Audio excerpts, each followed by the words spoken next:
Okay, we're getting into our last section here, 2.7, graphing linear inequalities and absolute value equations and inequalities. And then last section, new section we're covering, we're going to have a couple days of review, and then we take the test on Friday. Starting out with here, inequalities and absolute value inequalities. Basically, those are the boundaries. And then all the points either above or below them are going to be the solutions to those absolute value inequalities and linear inequalities.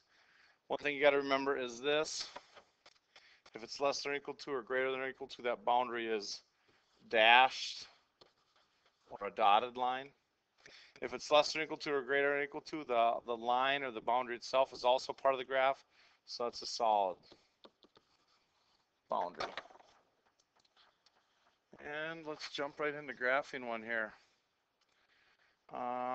Identify intercepts and slope. Okay, well this one's in standard form. AX plus BY, we'll say equals C. It's the same thing as greater than C, whatever. So let's find our X and Y intercepts. So first of all, plugging in 0 for Y. 2X plus 3 times 0 is greater than 6. Basically 2X, we'll just say is equal to 6 because we're looking for X and Y intercepts. My x-intercept is 3. So I'm going to put a point at x equals 3 right there. Do the same thing for the y-intercept. You're going to plug in 0 for x, so 2 times 0 plus 3y, we'll say just equals 6. That means 3y equals 6.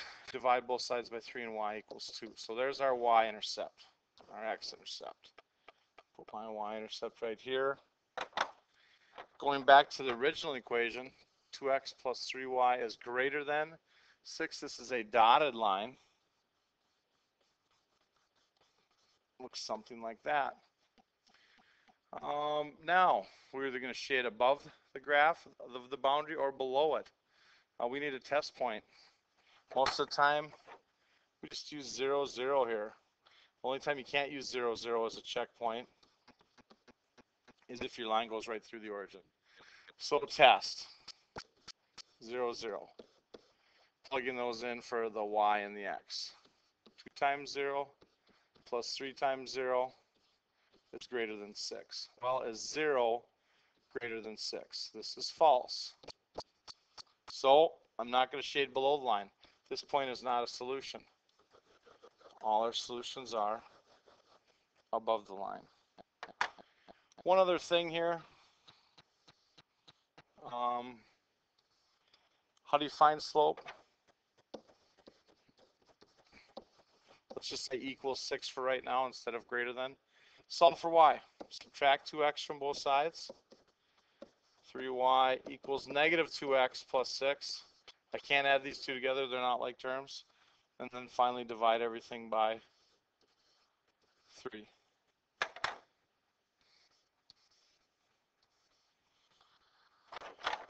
I get y equals negative 2/3 x plus 2. Here's my y-intercept again, but there's my slope, negative 2/3.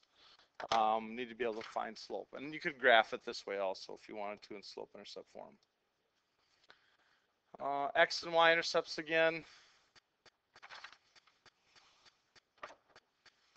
I'll plug in 0 for y first of all, negative x plus 2 times 0. We'll just say equals 4 for right now. Negative x equals 4, so x equals negative 4, dividing both sides by negative 1. So there's my x-intercept. Y-intercept.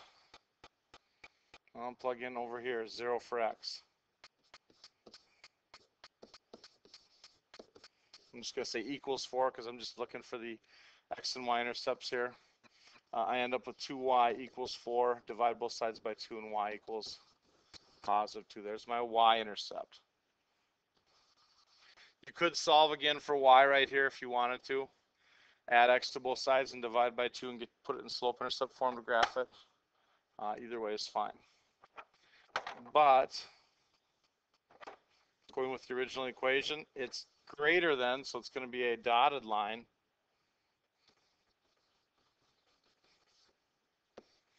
my boundary. And then we need a test point again.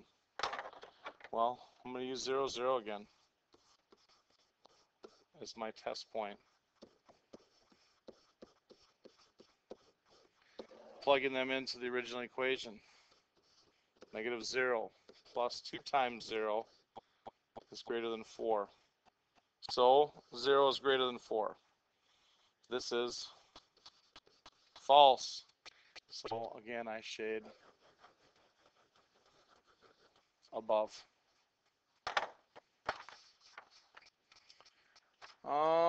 Okay, setting up a little word problem here.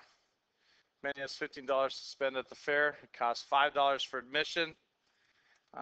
75 cents for each ride ticket and 25 cents for each game ticket, right? Inequality for the number of ride and game tickets we can go with. R equals ride ticket, G equals game ticket. Each ride ticket is 75 cents, so it's 3/4 of a dollar. So I'll say 3/4 R plus 1/4 for the 25 cents for the game ticket. It costs $5 for admission, so I'm going to put plus $5 here. And all of this has to be less than or equal to, he only has $15. So, cleaning this up a little bit, I'm going to subtract 5 from both sides.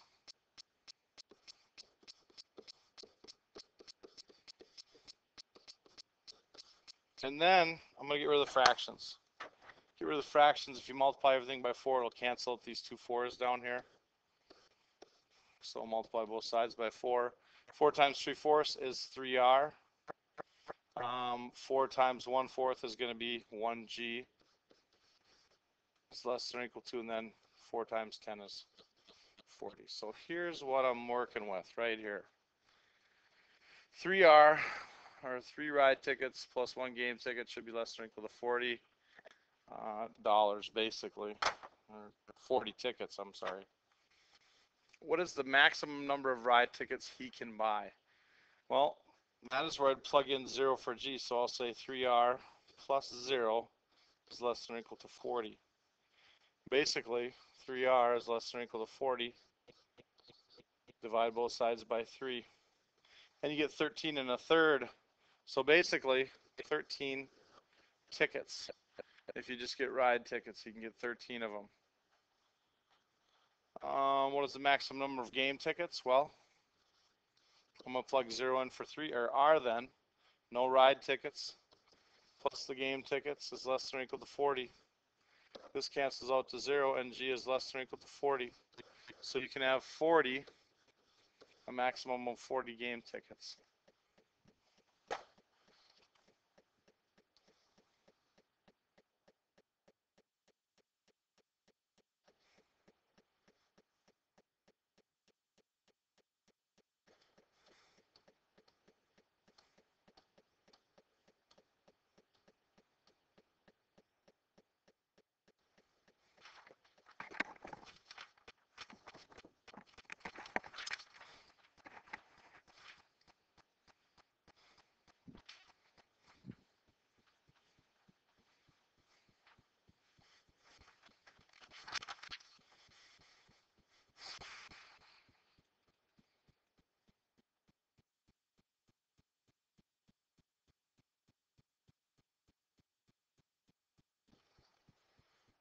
Okay, graphing absolute value functions now. Over here it's absolute value equation. I'm going to change it to this. F of x, we'll just say is greater than the absolute value of x. It's going to be a dotted boundary, and it's absolute value, so it's going to be a v. So just kind of plugging in some numbers here and figuring it out. You can see we got our table over here, so we'll plug in -3 all the way to +3, and you can see how the graph's going to look. F of x is the same as y, and for right now I'm just going to say equals the absolute value of -3. Plugging in -3 right here for x.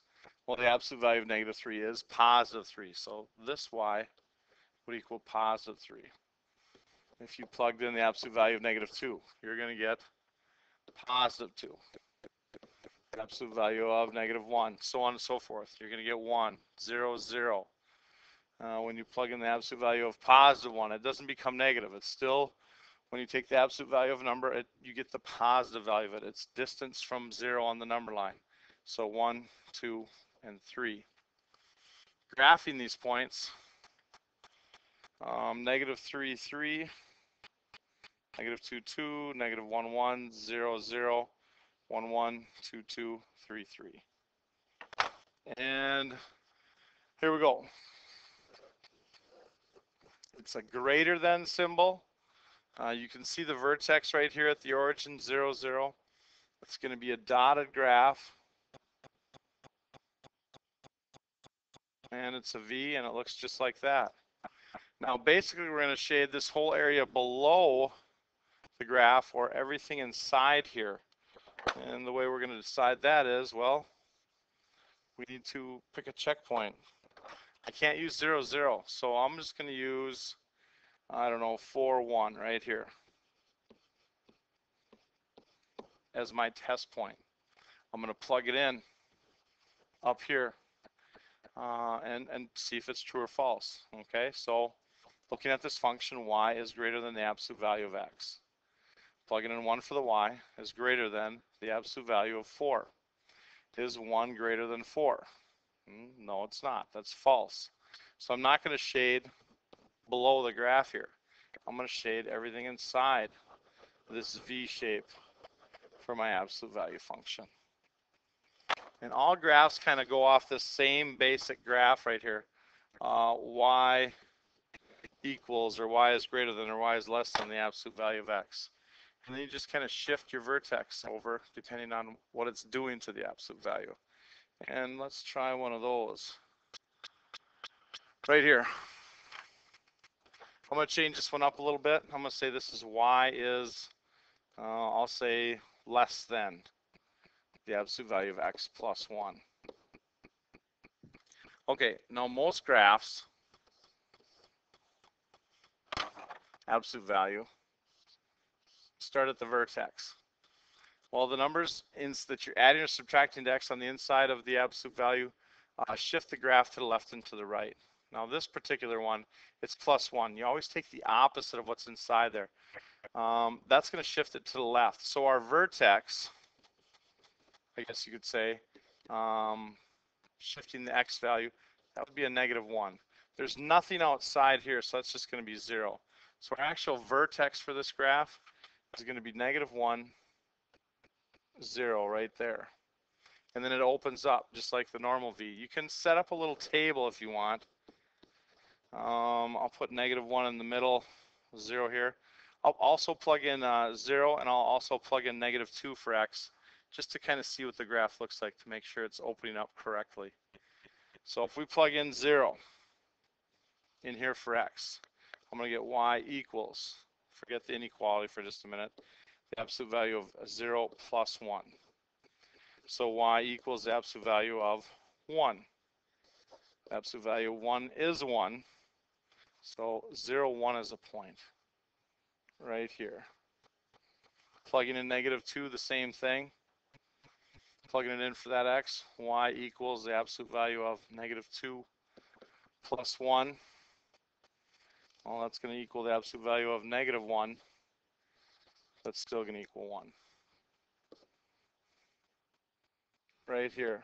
You can see there's my V. Here's my vertex right here. It's a dotted line because it's just less than.